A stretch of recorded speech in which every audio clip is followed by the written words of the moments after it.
S'il vous plaît, ne s'agirait pas de vanner le Mali, mais plutôt vanner le Maroc. Vanner mon pays. On a sifflé pénalité lors de cette séquence de Brahim Diaz. Ok, compréhensible, le joueur malien touche le ballon avec sa main dans la surface de réparation. Mais là, vous allez me dire que sur cette séquence de El Yamik, fallait voir la VAR. Pour ceux qui ont bien regardé le match, je sais pas si vous le savez, mais l'arbitre a revisionné 40 fois.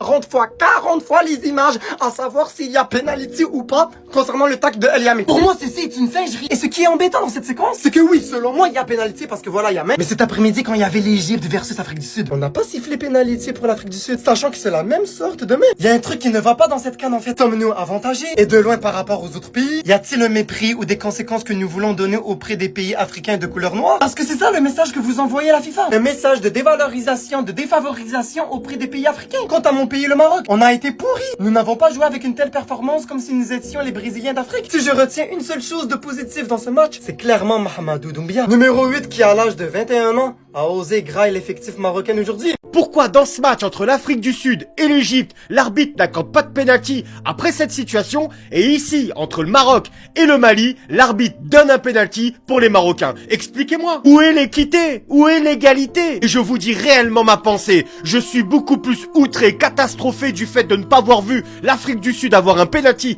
dans cette situation-là qu'avoir un pénalty marocain ici, parce que faut pas oublier que l'action qui s'est passée, le défenseur malien se relevait et derrière l'action profiter aux joueurs marocains. Alors voilà, j'ai peur que la suite de la compétition soit inondée d'erreurs manifestes. Nous n'avons pas vécu ce genre de choses lors de la première journée des phases de poule. J'irai même plus loin, nous n'avons pas vécu ce genre de choses lors de la dernière édition de la Coupe d'Afrique des Nations. Les arbitres étaient incroyablement bons. Et là, dans ce début de la deuxième journée des phases de poule, 2 erreurs manifestes dans 2 grands rendez-vous. Alors je sais pas ce que vous pensez de tout ça. Êtes-vous d'accord, pas d'accord, donnez vos avis, mais toujours dans la bienveillance et avec des arguments. Maintenant, il est temps de vous lire vos avis en commentaire.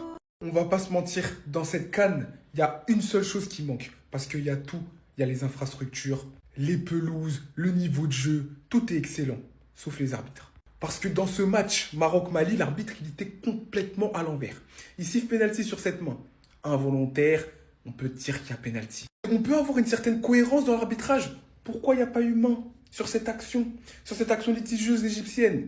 Et ensuite, derrière, pour moi, c'est à peu près le même type de main. Pourquoi tu siffles pas main sur cette action? Pour moi, dans tous les cas, il n'y a pas main. Dans toutes les situations, il n'y a pas main. Mais je veux juste une cohérence. Si tu mets main là, tu mets main là-bas. Si tu mets pas main là, tu mets pas main là-bas. Et au-delà de ça, il y a eu des contacts. Il y a eu des contacts assez musclés dans la surface de réparation.